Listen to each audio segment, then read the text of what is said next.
How's it going, everybody? Back with another Mustang video. So I want to hop on here today and give you guys a quick little update on the whole Mustang build. For those of you who are new, it's a 2003 Mustang GT 4.6 liter V8 2-valve. And for the last couple months, I've been installing a Vortec V3 supercharger kit on it. So if that piques your interest, I have a nice little mini series in my playlist. So go back and watch that if you're interested. But that brings me to today's video.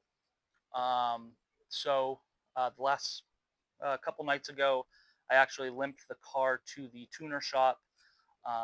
Doing 30, kept it out of boost.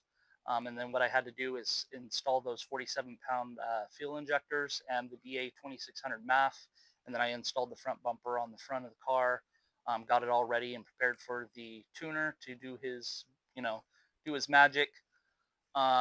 So he actually contacted me yesterday, and we ran into a couple barriers. I actually installed a separate IAT sensor because the stock 2003 has the IAT sensor built into the MAF. So me upgrading to the SCT BA 2600 MAF means, it's no longer built in. So I had to do a um, separate IAT sensor.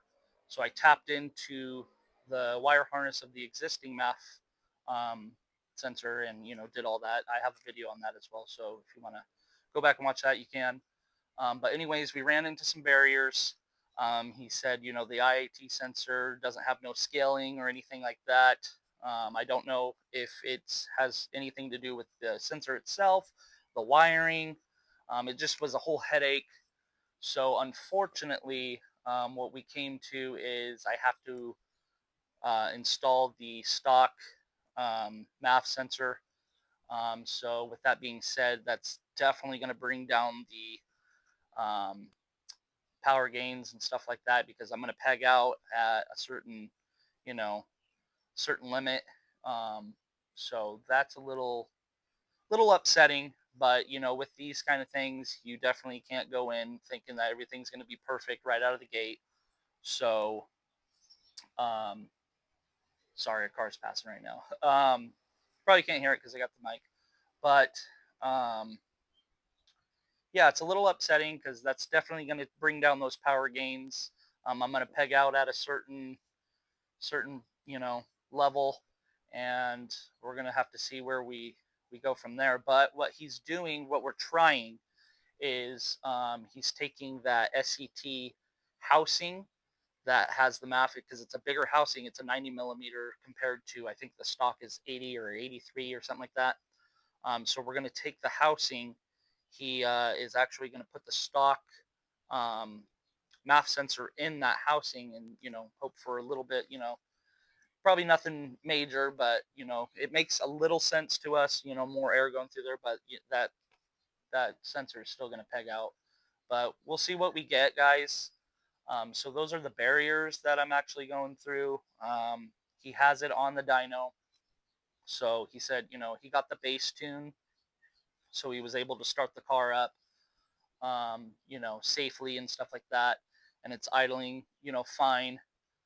But so he's going to basically have to start all over.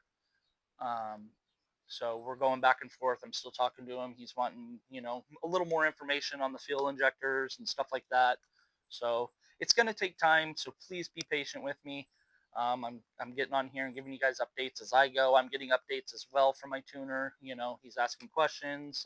I have to go to the shop, and I had to go there and give them that stock MAF, take the bumper back off, install that. So that's all having to do with, the whole process of, tuning the car. So it's going to be a few days. So just bear with me, be patient. So yeah. So when I get more updates, I'll definitely hop on here and update you guys more. Um, going further. So we're trying to get the ball going. He's getting the ball going. He got it installed. The MAP sensor installed. So that's basically the update that I recently just got myself. So yeah, I think that's pretty much for this update. Stay tuned for um, you know current updates coming soon. So yeah. Anyways, like, comment, subscribe. I definitely appreciate it, guys, and thanks for watching this video.